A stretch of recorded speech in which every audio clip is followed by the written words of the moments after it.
Space travel in Starfield is one of the things I think we're all very excited for.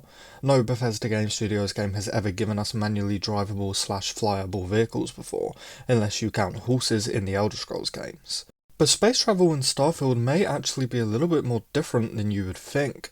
I've said it recently, but Bethesda have gone on record plenty of times now claiming that Starfield is quite realistic and grounded when it comes to the sci-fi stuff. They have literally claimed that Starfield is supposed to be how space travel and flight will be in the future in real life, which is where the question of how will space travel in Starfield work comes up.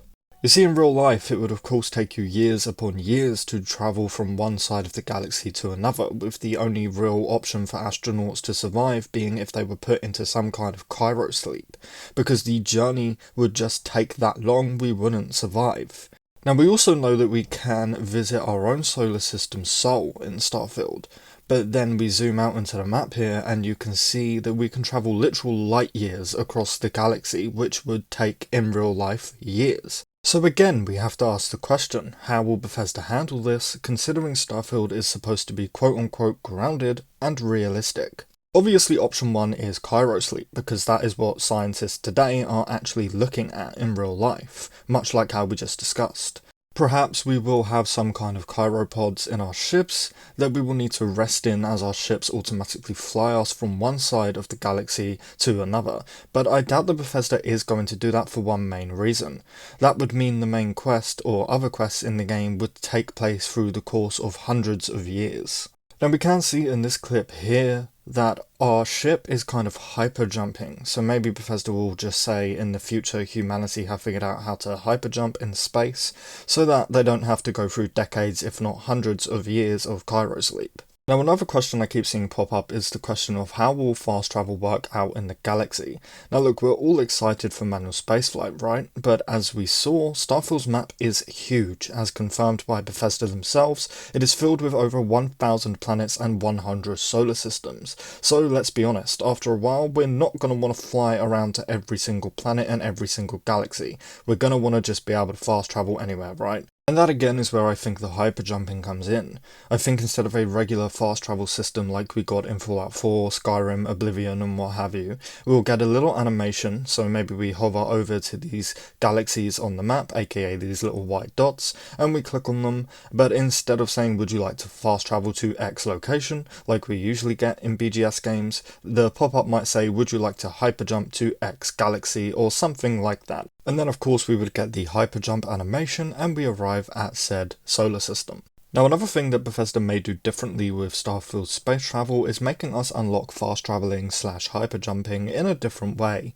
Perhaps instead of just being able to fast travel to a location once we discover it, we'll first need to A, discover the location as usual, but also B, have a hyperjump ship part in our ship, which needs to be purchased from a vendor of some sort. Now another thing I would really love to see is an autopilot mode in Starfield, so you can set a course and just activate autopilot mode and walk around your spaceship, maybe play on the pool table that we saw in the showcase, craft some weapon mods, talk to Vasco, hell maybe we even get a little lounge area in our ships where we can watch New Atlantis news or whatever.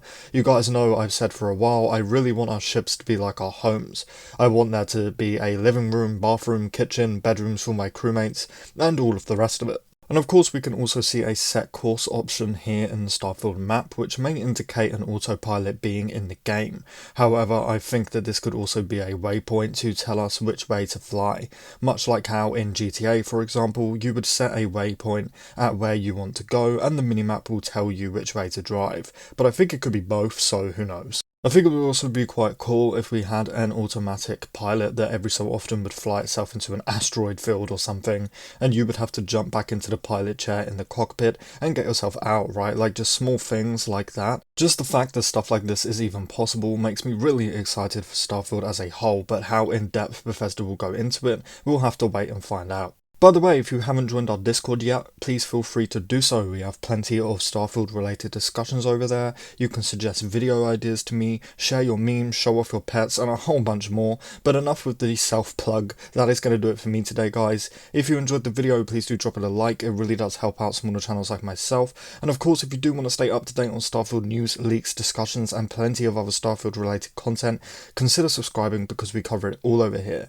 We're also really hoping to hit 2,000 subscribers sometime soon, so your support would truly mean the world. And of course, like I said, if you want a place to talk about Starfield, Elder Scrolls Fallout, or anything else really, just consider joining our Discord. We have a great time over there, and you would be more than welcome. With that said, thank you all so much for watching, and I really hope to see you in the next one.